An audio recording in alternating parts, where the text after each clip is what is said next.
السلام عليكم، ايه الاخبار؟ واهلا بيك في الفيديو الثالث من فيديوهات المراجعه النهائيه لاولى اعدادي. هنشرح مع بعض النهارده ازاي نعبر عن الملكيه باستخدام have got و has got، وكمان ازاي اعبر عن القدره والاستطاعه بطريقتين مختلفتين، وكمان هنتكلم عن الفعل like و love و prefer و enjoy وايه الحاجات اللي بتيجي بعدهم. فقبل ما نبدا، لو انت مش مشترك في القناه انزل واعمل اشتراك واعمل لايك، وما تنساش تعمل شير للفيديو مع اصحابك. انا مستر احمد وجاي ابسط لك منهج الانجليش بتاعك، يلا بينا.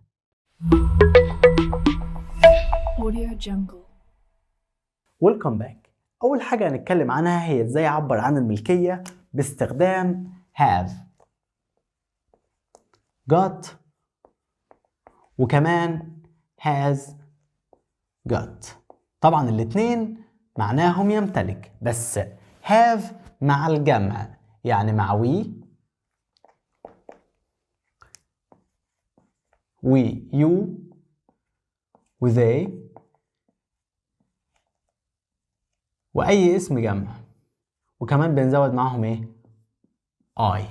وهاز مع he وشي وإت وأي اسم ايه؟ مفرد. مثال، أنا عايز أقول أنا أمتلك سيارة.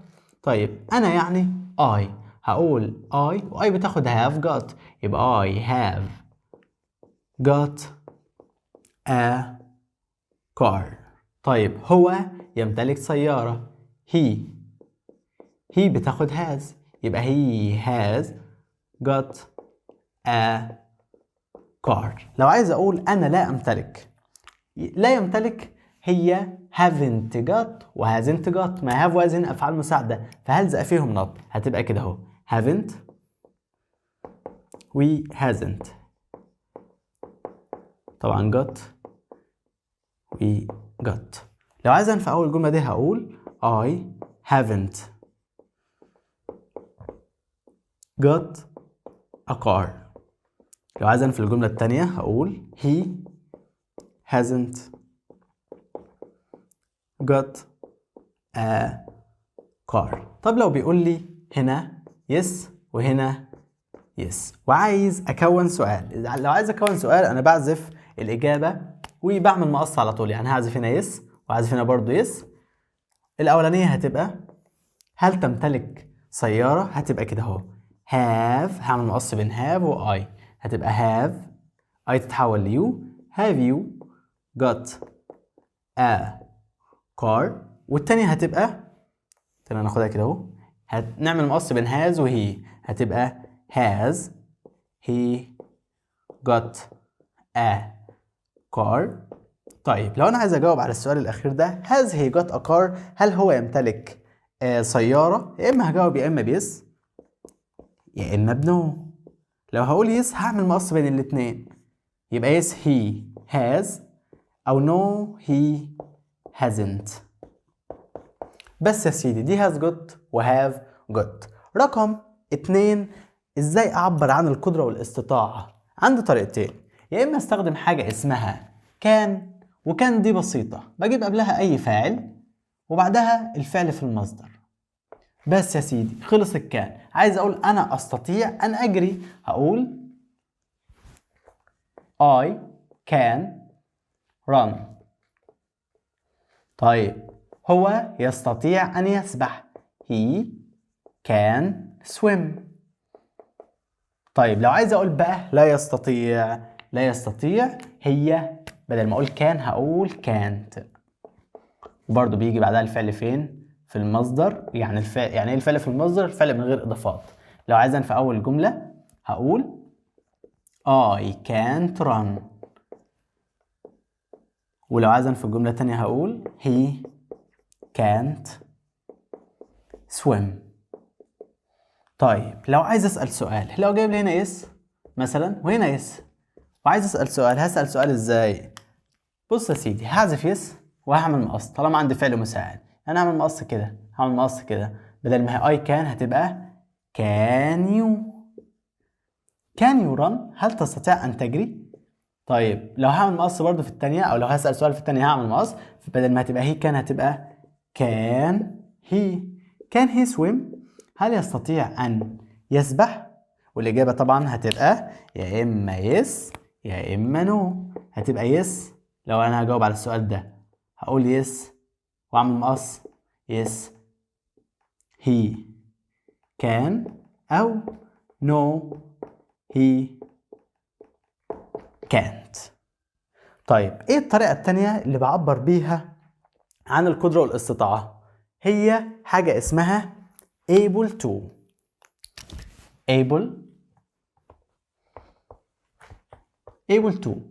able to معناها قادر على، وبيجي بعدها الفعل في المصدر.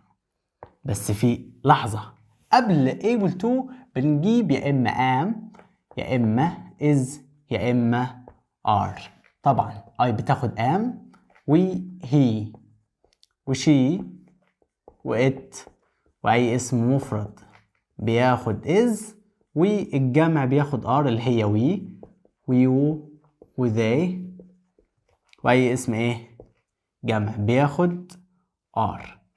طيب أنا عايز أقول هنا بيقول I can run، عايز أعبر عنها بطريقة تانية وأقول أنا أستطيع أن أجري.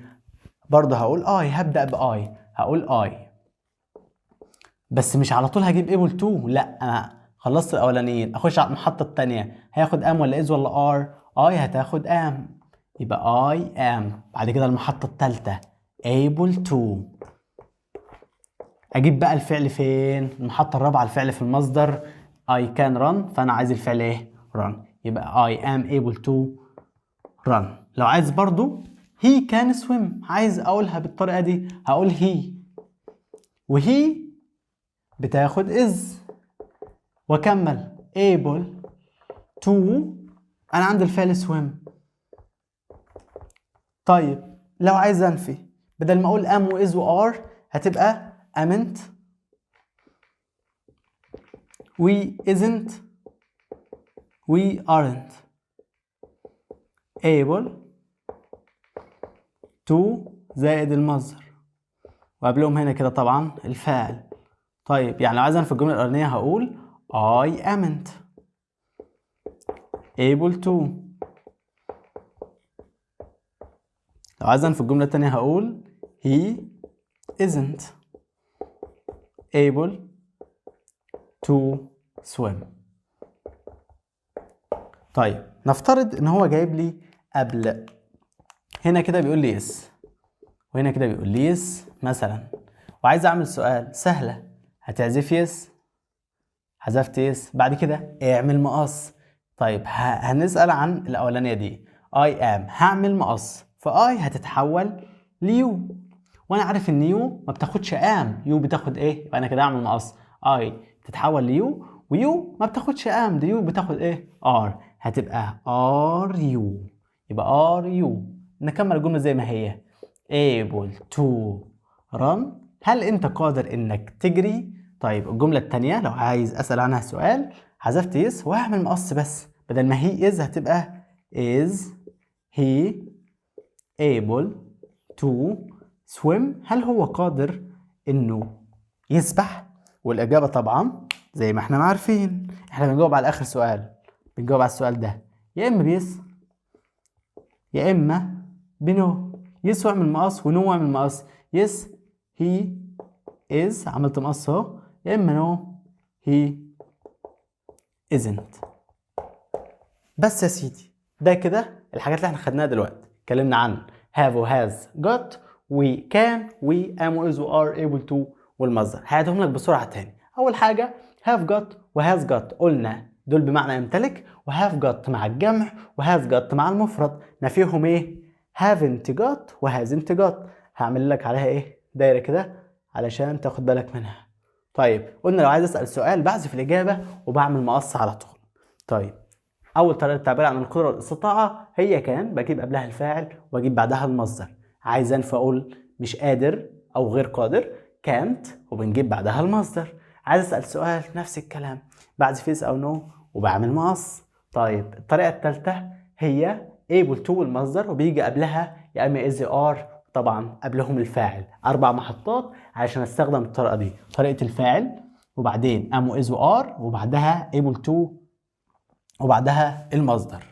طيب يبقى أول محطة فيهم هي محطة الفاعل بعدين ام از وار دي المحطة التانية، able to المحطة التالتة، المصدر دي المحطة الرابعة. ما ينفعش تخطي من غير ما تعدي على الاربع محطات دول. طيب النفي بتاعهم am to isn't to aren't و able to والمصدر. ولو عايز اسال سؤال بحذف الاجابه وبعمل مقص. هسيب لك البورد دلوقتي تاخد السكرين وبعدين هرجع اكمل لك مع حاجه بسيطه خالص مش هتاخد مننا ان شاء الله دقيقتين.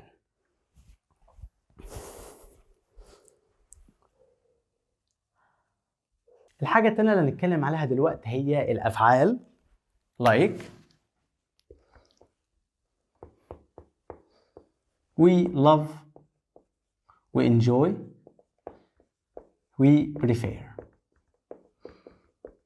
بص like معناها يحب، we love برضو معناها يحب، we enjoy يستمتع، we prefer يعني يفضل. بص يا سيدي دول كلهم كده في المضارع. يعني ايه مضارع؟ يعني لو لقيت هنا كده فاعل طبعا بيجي قبلهم ايه؟ الفاعل. لو لقيت الفاعل ده جمع هات المصدر، هاتهم زي ما هم. لو لقيت الفاعل ده مفرد حط لهم ايه؟ اس. بس كده. يبقى دول احنا كده بنتعامل كأننا في زمن المضارع البسيط، يعني اس مع المفرد والمصدر مع الجمع على حسب الفاعل. يعني تاني لو لقيت الفاعل ده جمع هاتهم زي ما هم، لو لقيت الفاعل ده مفرد حط لهم اس زي الفل. بنجيب بعدهم ايه بقى؟ هات الفعل فيه اي ان جي زي الفل. اديني مثال علشان انا بحب ايه الامثله. اول مثال بيقول I like. يلا انت اختار معايا بلاي ولا بلاينج. انا عارف ان لايك بمعنى يحب وبيجي بعدها الفعل فيه اي ان جي على طول، مش هفكر، هي اصلا مش مستاهله، يبقى على طول ايه بلاينج. طيب بص كده he like ولا likes playing football. ها هي ده مفرد وانا قلت لك لو لو الفعل ده مفرد حط لدول اس وبالتالي هختار ايه likes زي الفل. لو عايز انفيهم هنفيهم ازاي؟ احنا قلنا احنا في المضارع البسيط يبقى بنفي بحاجتين، اجيب قبلهم يا اما don't يا اما doesn't، وطبعا نجيب دول في المصدر. يبقى انا كده هقول لك النفي بتاعهم اهو don't و doesn't، وبنجيب دول زي ما هم كده like و love و enjoy و prefer. طب يا مستر طب لو هم كان فيهم اس حش منهم الاس. طبعا لو الفعل هنا دي طبعا مع الجمع و doesn't مع المفرد زي الفل. انا عايز انفي اول جملة دي هقول ايه؟ عايز اقول انا لا احب اللعب، يبقى اقول I بتاخد don't، يبقى I don't like playing زي الفل. لو انا عايز انفي الجملة التانية الجملة دي هقول ايه؟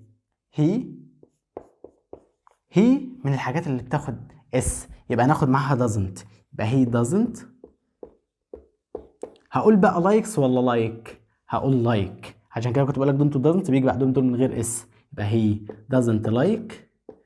طبعا بيجيب بعدهم ايه الاي ان جي عادي، مفيش اي حاجه في اللي جاي. he doesn't like playing football. طيب حاجه صغيره خالص قبل ما اقفل معاك، شايف دول like ولاف وانجوي وبريفير؟ دول لو شفت التركيبه دي لو قلنا كده فاعل بعده would we like love enjoy we prefer. لو شفت would قبل الافعال دي على طول تجيب to والمصدر. اديني مثال هقول لك I دايما بتيجي المثال مع I would like وجايب لك اختيارات playing ولا to play طبعا انا ببص كده، انا عارف ان لايك لوحدها بيجي بعدها الفعل فيه اي ان جي، بس هبص قبلها هلاقي ايه؟ would. طالما لقيت would هات على طول to والمصدر. انا كده خلصت معاك كل الشرح المتعلق بيونت 3. هنروح دلوقتي اللاب عشان نحل عليه ونشوف اهم الكلمات. يلا بينا.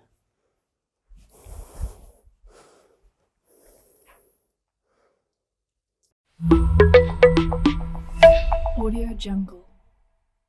هنحل مع بعض دلوقتي على الحاجات اللي احنا شرحناها. اول حاجه she نقط got blonde hair، يعني هي عندها شعر اجعد.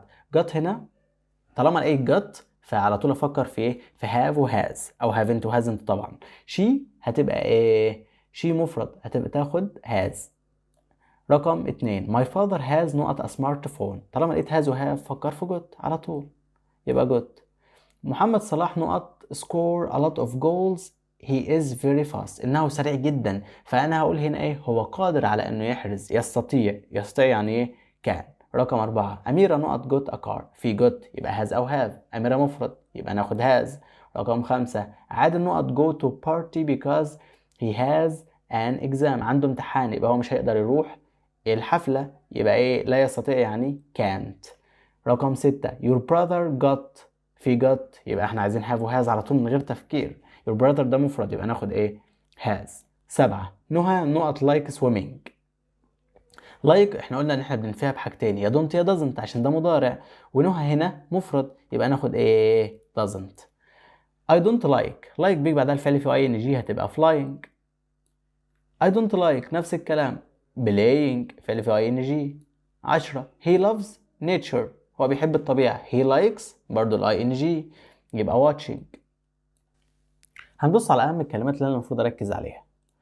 اول حاجة عندي هدف في مباراة يعني goal، قارة أوروبا يوروب، شنب أو شارب ماوستاك، شخصية في كتاب أو فيلم character، كرسي متحرك ويلي تشير، سر secret، المظهر appearance، طرحة scarf، نظارة يعني glasses، لحية beard، معجب أو مشجع فان، مغامرة adventure، بلد العجائب wonderland ده مكان يعني، معا أو سويا together، ملامح features، نجم رياضي sports star، شخصية personality، متعة يعني fun، يسمى أو يدعى be called، be دي اللي هي إيه؟ am و is و are، أو was أو were، يحرز أو يسجل score، يصيح shout، ابتسامة أو يبتسم smile. بالنسبة للشعر عندي شعر مستقيم يعني straight hair، شعر قصير short hair، شعر طويل long hair، شعر داكن dark hair، شعر أشقر أو لون أصفر أو بني blonde hair، شعر مجعد curly hair.